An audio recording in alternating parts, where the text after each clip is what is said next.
Hello प्यारे बच्चों। आज हम एक्सरसाइज 2.1 कर रहे हैं गणित मंजरी का। और क्लास 9th न्यू एनसीईआरटी ये जो बुक है इसमें क्वेश्चन हम 1 बाय 1 सॉल्व करेंगे। आप इसको देखो और उसको आप साथ में सॉल्व करने की कोशिश करना। पहला क्वेश्चन है कि find the degrees of the following polynomial. नीचे कुछ पॉलिनोमियल दिए हैं, उनके आपको डिग्री फाइंड करना है। फाइंड द डिग्री, ठीक है, ये आपको फाइंड करना है।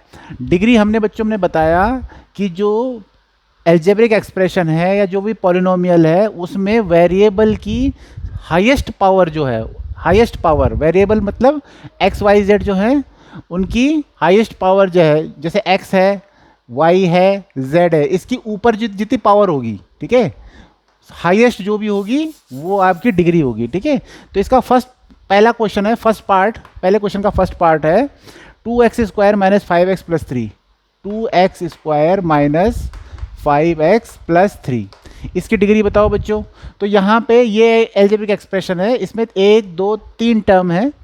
तो हाईएस्ट डिग्री की वेरिएबल की हाईएस्ट पावर, तो वेरिएबल एक तो यहाँ पे है, एक इस टर्म में, यहाँ पे कोई वेरिएबल नहीं है। तो यहाँ पे हाईएस्ट पावर कितनी है, पावर देखेंगे तो 2 है, 2 इज द हाईएस्ट पावर। तो इसकी डिग्री हो जाएगी, इसकी डिग्री 2 हो जाएगी बच्चों। ठीक है, सिंपल, क्योंकि इस यहाँ पे हाईएस्ट डिग्री क्या है, 2 दिख रही है। ऐसे ही सेकंड क्वेश्चन है, इसी का सेकंड पार्ट है बच्चों, y³ minus plus 2y minus 1। y³ plus 2y minus 1। अब बताओ इसकी जल्दी जल्दी से डिग्री बताओ। हाईएस्ट पावर देखनी है आपको, जो भी वेरिएबल है, लिटरल टर्म जो है, तो इसमें वेरिएबल y है।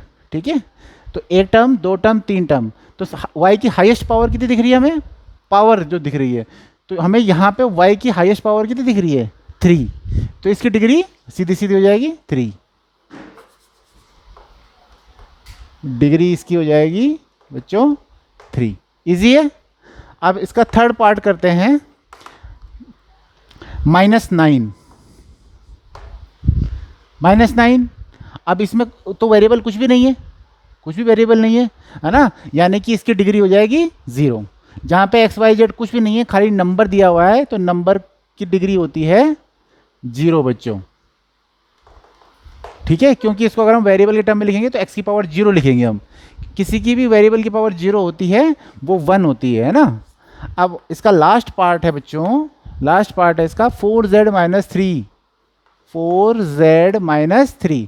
अब बताओ इसमें डिग्री कितनी होगी, वेरिएबल है z, तो इसकी डिग्री हो जाएगी, इसकी डिग्री यहाँ पे कुछ नहीं लिखा हुआ है, तो यानी कि इसकी डिग्री है 1। ठीक है, क्योंकि 1 को हम लिखते नहीं है, तो इसकी डिग्री हो गई बच्चों डिग्री 1। ठीक है, तो ये पहला क्वेश्चन हो गया आपका। अब हम चलते हैं दूसरा क्वेश्चन। बच्चों आपको जो भी डाउट्स हो तो आप उस पर कमेंट कर सकते हो, व्हाट्सएप ग्रुप ज्वाइन कर सकते हो और इसको सब्सक्राइब कर सकते हो साथ में चैनल को, और आप अपने कमेंट उसमें पोस्ट कर सकते हो। दूसरा क्वेश्चन कर रहे हैं बच्चों, right polynomial of degree 1 2 3। Right polynomial, polynomial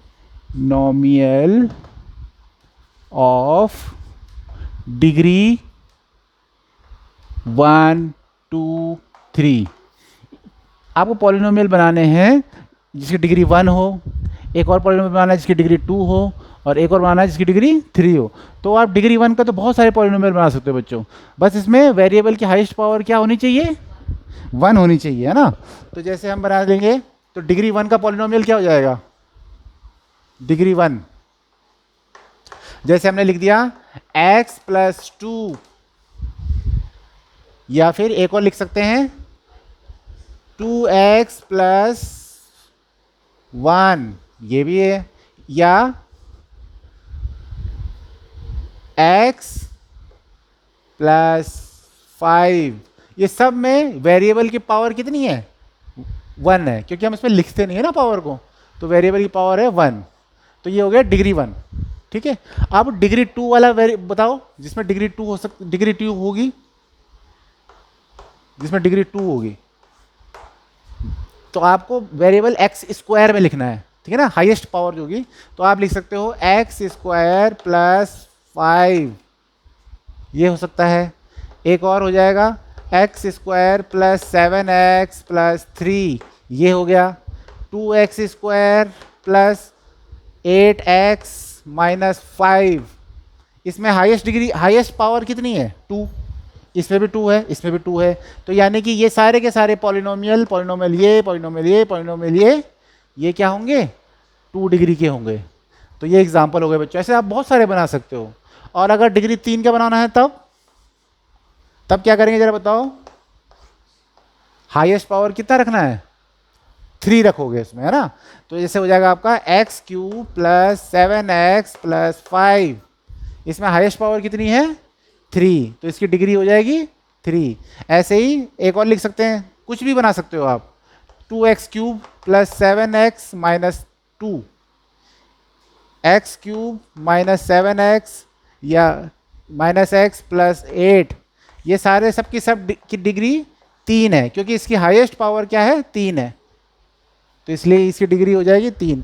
तो बच्चों इस तरह से आपको क्वेश्चन अलग अलग तरीके से इसको आप सॉल्व कर सकते हो। इजी है, बहुत इजी है। ठीक है, अब हम नेक्स्ट क्वेश्चन करते हैं। नेक्स्ट क्वेश्चन नंबर 3, इसको बच्चों आपको प्रैक्टिस करना है, ठीक है, और सॉल्व करेंगे हम। नेक्स्ट क्वेश्चन है what are the coefficient of x square and x cube. आपको कोफिशिएंट निकालने हैं, coefficient of x square and x cube in the given polynomial. Polynomial आपको दिया हुआ है एक्स की power 4 minus 3x cube plus 6x square plus 6x square minus 2x plus 7। अब आपको निकालना है coefficient of x square and x cube. मैंने बताया बच्चों पिछले वीडियो में कि कोफिशिएंट जो होता है वो वेरिएबल के साथ में मल्टीप्लाइड जो नंबर होता है उसे कोफिशिएंट कहते हैं। और कोफिशिएंट को लिखने की शर्त यह है कि आपको उसको साइन के साथ में लिखना है। अगर प्लस है तो प्लस, माइनस है तो माइनस। बच्चे कोफिशिएंट तो लिख देते हैं लेकिन उसमें साइन की गलती, माइनस या प्लस साइन नहीं लगाते हैं, माइनस साइन स्पेशली आपको लगाना है। तो अब एक्स स्क्वायर वाला टर्म देखो आप, पहले कोफिशिएंट एक्स स्क्वायर का निकालना है तो एक्स स्क्वायर वाला टर्म आपको ढूंढना है। ढूंढो इसमें एक्स स्क्वायर का, ये एक्स की पावर 4। अच्छा, इसकी डिग्री क्या होगी, इसमें हाईएस्ट पावर कौन सी है एक्स की पावर 4, तो डिग्री क्या हो जाएगी 4 हो जाएगी। अगर ये क्वेश्चन पूछा जाए तो डिग्री निकाल लोगे आप। अब एक्स स्क्वायर का कोफिशिएंट, यानी कि आपको पहले देखना है एक्स स्क्वायर का कोफिशिएंट, तो हम पकड़ लिया, हमने ये वाला पकड़ लिया एक्स स्क्वायर। अब एक्स स्क्वायर के साथ में क्या लगा हुआ है 6, और ये क्या है प्लस, तो कोफिशिएंट ऑफ एक्स स्क्वायर क्या हो जाएगा, coefficient of x square will be equal two plus 6, क्योंकि जो नंबर मल्टीप्लाइड है एक्स स्क्वायर के साथ में, जो नंबर जो भी इंटीजर है वो आपका कोफिशिएंट होगा। अब हम आते हैं एक्स क्यूब पे। क्या पूछा है, एक्स क्यूब का कोफिशिएंट। तो एक्स क्यूब का कोफिशिएंट क्या हो जाएगा बताओ, जल्दी से बताओ, बताइए एक्स क्यूब का कोफिशिएंट क्या होगा। तो हमें ढूंढना है एक्स क्यूब वाला। कहाँ है एक्स क्यूब, कहाँ है एक्स क्यूब, ये पकड़ लिया, पकड़ में आ गया एक्स क्यूब वाला कोफिशिएंट। अब एक्स क्यूब के साथ में क्या लगा हुआ है 3, लेकिन 3 अगर हमने प्लस ये लिख दिया तो हमारा गलत हो जाएगा बच्चों, क्योंकि यहाँ पे छुपा हुआ है साइन। ये आपको गलत नहीं करना है, तो प्लस हो तो प्लस साइन लिख दो, कोई बात नहीं, माइनस हो तो माइनस लिख दो, ठीक है। तो ये आप हैबिट बनानी है आपको कि साइन में गड़बड़ नहीं करनी है। इसमें बच्चे जल्दी से मात खा जाते हैं और नंबर हो जाते हैं अंडा, ठीक है। तो इसलिए आपको ध्यान रखना है कि जो साइन है उसके लेफ्ट साइड में जो साइन है वो होता है, तो इसलिए इसका साइन क्या है -3। और ये आपका क्वेश्चन हो गया सॉल्व, इजी। तो हमने थर्ड क्वेश्चन भी कर लिया। अब हम चलते हैं क्वेश्चन नंबर 4 पे, और उसके बाद आखिरी क्वेश्चन होगा हमारा और हमारी एक्सरसाइज खत्म, ठीक है बच्चों। कितना आसानी से क्वेश्चन आपके हो रहे हैं। आपको ये क्वेश्चन खुद से प्रैक्टिस भी करना है, यहाँ देख देख करके ही साथ में सॉल्व भी करना है आपको, ठीक है। तो क्वेश्चन नंबर 4 हम कर रहे हैं कि कोफिशिएंट ऑफ जेड निकालना है। फाइंड कोफिशिएंट, आप साथ में बुक में क्वेश्चन भी देखो बच्चों कि कैसे क्वेश्चन है। कोफिशिएंट ऑफ जेड निकालना है। पॉलिनोमियल गिवन है आपको, पॉलिनोमियल है 4z³ plus 5z² plus 5z²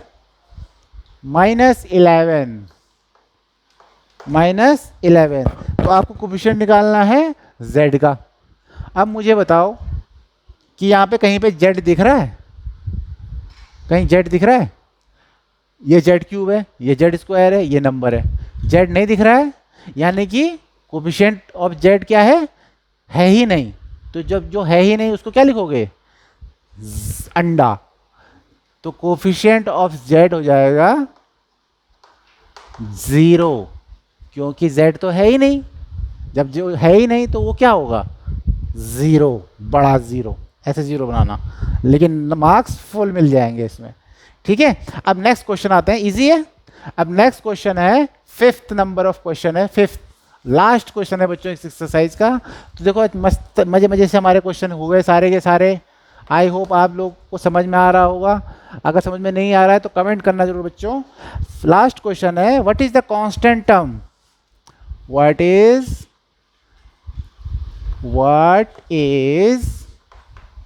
the constant term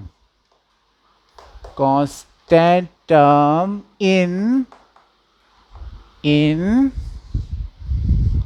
the polynomial 9x³, इसे क्यूब 3 को हम क्यूब कहते हैं बच्चों ना ऊपर पावर में, प्लस 5x² -8x -10। अब बताओ बच्चों इसमें कांस्टेंट टर्म की डेफिनेशन पहले आपको पता होनी चाहिए बच्चों। आपको कॉन्सेप्ट पहले समझे क्लियर होना चाहिए बच्चों। कांस्टेंट टर्म होता है किसी भी एक्सप्रेशन में वो वाला टर्म जिसके साथ में वेरिएबल नहीं होता है, जिसके साथ में x y z जो लिटरल टर्म्स हैं ये नहीं होंगे, उसे हम कांस्टेंट टर्म कहते हैं। उसको आपको साइन के साथ में लगाना है। अब देखो इस वाले में 9x³ इसमें वेरिएबल है, ठीक है, 5x² ये भी वेरिएबल है, 8x ये भी वेरिएबल है, क्योंकि x इसमें है, इसमें भी x वाला टर्म है, इसमें भी x वाला टर्म है। तो ये तो सारे के सारे वेरिएबल वाले हो गए। इसमें वेरिएबल है नहीं, ये खाली नंबर ही नंबर लिखा हुआ है बच्चों, ये नंबर ही नंबर लिखा हुआ है। और जो खाली नंबर पॉलिनोमियल में नंबर होते हैं उनको हम कांस्टेंट टर्म कहते हैं। जिसके साथ में कोई वेरिएबल नहीं होता उसे क्या कहते हैं? कांस्टेंट टर्म कहते हैं।